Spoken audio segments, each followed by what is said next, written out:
One of the most iconic and interesting villains to ever grace the pages of Batman comics is none other than Poison Ivy. With her striking appearance and alluring yet deadly demeanor, Poison Ivy has captivated audiences since her first appearance. Throughout the years, Poison Ivy has undergone various changes and developments in her character. She's continued to evolve and gain even more popularity. She's been portrayed in live-action adaptations, animations, and video games. These adaptations have also further solidified her complex relationships with those around her, and her role as a multi-layered antagonist rather than just a one-dimensional villain. Welcome back, folks. I'm Haussmann Comics, and thank you for joining me as we dive into the many first appearances of Poison Ivy. The name Poison Ivy in a DC-owned comic dates back as far as 1940 in Feature Comics number 32 by Quality Comics.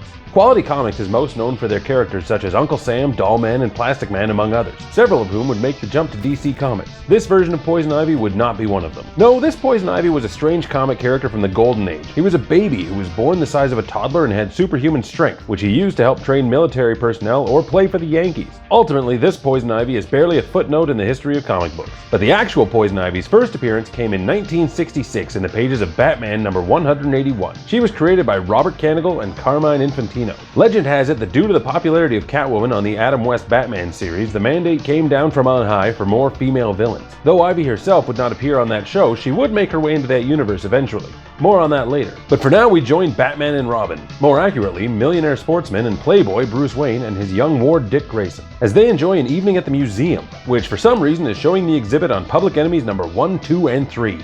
Dragonfly, Silken Spider, and Tiger Moth, each more attractive than the next and twice as deadly. Horny little Robin figures they should try and stop these women, but Batman tells him, "You're too young, stop drooling." Before he gets too deep into his daydreaming, thankfully, Poison Ivy shows up to announce that she is not only hotter than the other three, she deserves to be public enemy number 1. But her crimes are just so perfect that she isn't even getting any publicity about them. So why show up and announce it? Why blow it? Because she's Poison Ivy and she wants the attention. Bruce confronts her and she's into it. Then she uses her tricked out lipstick to explode every flashbulb in the place and blind everyone, which allows Bruce to change into Batman in front of everyone because they're all blind. But he's also blind as a bat and he falls down an elevator shaft. 60s Batman was very different than modern day Batman. Though he does save himself, he beats up some of Ivy's goons outside, and Ivy, seeing Batman in action, becomes infatuated with him too. Now she has to decide who she wants more, Bruce Wayne or Batman. Spoiler alert, they're the same guy. So she ends up inviting both Batman and Bruce Wayne to her house to fight for her favor. But she's also invited a bunch of goons, and on top of that, she tricked Dragonfly, Silken Spider, and Tiger Moth into coming as well, so she can wipe them all out and claim the top spot. Which from here on out, they're referring to as Woman Public Enemy number 1, not just Public Enemy number 1. Like, she pigeoned herself there, I didn't have anything to do with it. But she does take out the other 3 female criminals and turns her attention to Mr. Dreamboat Batman because Bruce Wayne didn't show up. She tries to convince him to switch sides and they can be the number 1 royal couple of crime, and she gives him a big kiss to seal the deal, which Batman does not try to resist, like not even a little. But of course she is wearing chloroform lipstick and she makes her escape by climbing up a wall, like Ivy. Batman shakes off the cobwebs and hits her with a batarang and she goes to jail. Pretty simple stuff. So that was Poison Ivy's first appearance. She's got the whole plant motif going on, but it's not a part of her DNA, and she was less lethal than she would be known for. Though with how she acted and appeared in this issue, I could really see her fitting into the whole Adam West series. After that, Ivy would appear again in Batman number 183, which was effectively the next issue because 182 was just an 80-page giant full of reprints. Batman can't stop thinking about Poison Ivy and tries to break her to prison. That's her plan anyway. He goes to visit her and hoping he can help her turn over a new leaf and reform. Once she sees that she's not going to convince him to help her, she actually pulls out some of her hair and makes it into a bomb. I am not kidding. He helps her escape and then she poisons him, but when he comes to, he kisses her and ties her up, recapturing her. From there, she would show up here and there, but mostly in the pages of the JLA as a part of the Injustice League and the Secret Society for Supervillains. And she'd get into fights with Wonder Woman just as often as Batman. No, she fought Batman a bit more, I suppose, but it was a Wonder Woman tale where we got Ivy's origin in World's Finest number 252 by Jerry Conway and Jack Abel. Her name was Lillian Rose and she was studying botany in college under Professor Legrand, who took certain advantages of her and then tricked her into stealing an urn containing ancient herbs, which were said to be an untraceable poison, which he then snuck into her drink and disappeared into the night, never to be heard from again. But Lillian Rose did not die. Somehow, her system absorbed the poison into her bloodstream and metabolism and fought it. She survived, and she was now immune to any and all poisons. But now, of course, this is DC, so Crisis on Infinite Earths was coming and resetting the entire continuity. Poison Ivy is just one of many who herself really isn't reset by the Crisis, but the whole world was changed around her, and her origin was changed quite a bit. Sort of. So let's take a look at the first appearance post-Crisis, and heads up, because it's about to get Neil Gaiman up in here. Though, chronologically speaking, her first appearance after the Crisis on Infinite Earths event was Batman number 400, and this is viewed by many as the last pre-Crisis Batman story. Ivy does appear alongside many other Bat Rogues, and she's very much in line with her pre-Crisis portrayals. Also, Swamp Thing Annual number 2, she popped up in, very similar again pre-Crisis. This is why I'm not a big fan of DC and their whole continuity, because there's so many resets, but some things don't reset others, and it gets confusing. It's like, oh, this version was such and such on Earth 2, but they maintained their history post-Crisis, but then reset once the New 52 came out, except for their history with Batman, that remains intact, but any interactions with Superman were erased, unless Wonder Woman happened to be there. Then that all took place on Earth 16, which was then erased for 6.5 years, but then it was retroactively reintroduced when Rebirth, but their story flowed backwards in time as we always knew it. Like, it's weird. Anyway, post-Crisis Ivy. Neil Gaiman and Dave McKean were looking for a DC title to write, so they pitched Constantine, the Phantom Stranger, Sandman, and Green Arrow, among others. They eventually hit the bottom of their list and asked for Black Orchid, but the DC editors heard Black Hawk Kid and they were like, who's that? Yeah, sure, whatever. So they gave them Black Orchid. Black Orchid was a superhero from the 70s. Anyway, this isn't about the many appearances of Black Orchid as Poison Ivy. Issue number 2 is Poison Ivy's first appearance post-Crisis, and this is also where her past is first tied to Jason Woodrue and Alec Holland, which would be further elaborated on in Secret Origins number 36, which isn't on the DC Universe app for whatever reason. Professor Woodrue and Alec Holland are the Floronic Man and Swamp Thing, in case you don't know. But her old pre-Crisis origin is brought up, and she laughs it off, saying that sometimes she just makes stuff up, and she's surprised that anyone actually believed it. She does go on to tell us that she studied under Professor Woodrue before he became the Floronic Man, and he performed experiments on her that effectively killed Pamela Isley and birthed Poison Ivy. And that's the other thing, I'm not actually sure where the name Pamela Isley came up. I read a lot of Poison Ivy very recently, but I didn't read all of Poison Ivy. But the first time I saw Pamela Isley was post-Crisis, but I think it came up before that. She did stay pretty much the same through Crisis. She was already a prisoner in Arkham, her powers and her abilities were about the same, though they evolved from her first appearance. Her first appearance is directly referenced here as well, so the only real change would be her origin, and this would be further expanded on in the future as well. Another post-Crisis change would be her green skin. That first appeared in Batman The Long Halloween. It was an artistic choice, and a lot of people ran with it. Eventually, in time, it would be explained that Ivy has naturally green skin and can photosynthesize sunlight, but she can also alter her skin color like a chameleon.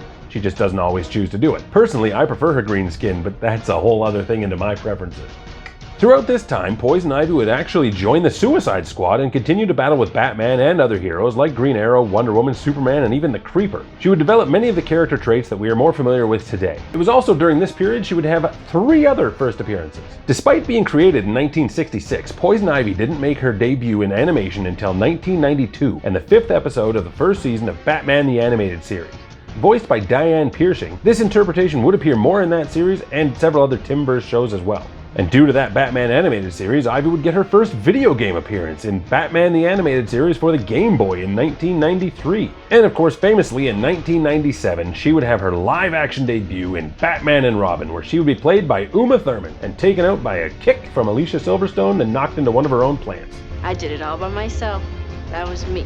I believe this is also the first live-action appearance of Jason Woodrue, the Floronic Man, played by Lex Luthor's dad. I'm afraid you'll have to die. And of course, these were just the first of many animated, video game, and live-action versions of Poison Ivy that would appear over the next 30 years. So her next first appearance in comics would be shortly after the next company-wide reboot in the New 52. Poison Ivy would appear in Birds of Prey Volume 3, Issue 3 by Duane Swierczynski and Jesus Sayes. I might have said those names wrong. Black Canary asked Ivy to join the team despite her past as a criminal. So once again, she comes through the reboot still relatively intact, making her a terrible choice for the many first appearances of video. But here we are. She would eventually betray that team and went back to her criminal ways. She'd be given a few new twists on her origin as well. This time around, she'd been born with a skin condition and had a sensitivity to light, as well as an abusive father who would buy her mother's forgiveness after each transgression with plants. As a result, Pamela would grow up with a very large garden, until her father killed her mother. She would go through college and study botany and learn even more about plants and chemistry, and after college, she lands herself a spot at a Wayne Tech, where she would eventually be fired for some of her experiments performed on herself, and during her exit, some chemicals were spilled onto her, changing her body. So it's pretty familiar, but this time it's her own doing. And now she's more connected with the green as well. The green is an elemental force inherent and connected to all forms of plant life. Also, throughout this run on the New 52 is where she would develop her relationship with Harley Quinn. It was always hinted at, like almost always, Paul Dini really wanted it to happen, and it was New 52 where it started happening more. A side note, in 2015's Batman 66, number 26,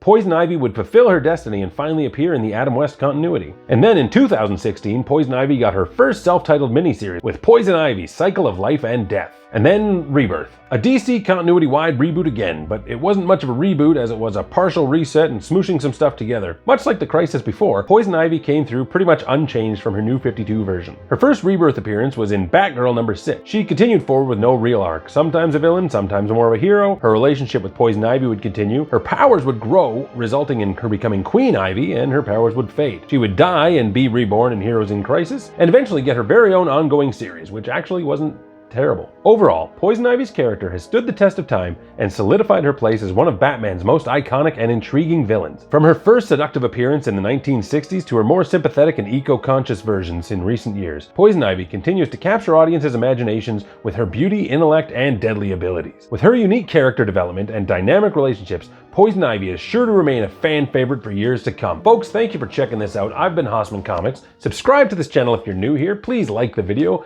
As I said before, I'm really touched by all the output and the positivity I have gotten from this channel. It's more than I ever expected. So thank you very much. Thank you for being here. Check out all my other videos, please. And yeah, I'm going to continue making them. So that's really all I had to say. Thank you very much. Stay Hossy, and I'll catch you next time. The name Poison Ivy in a DC... So the only real change... He performed experiments on her that...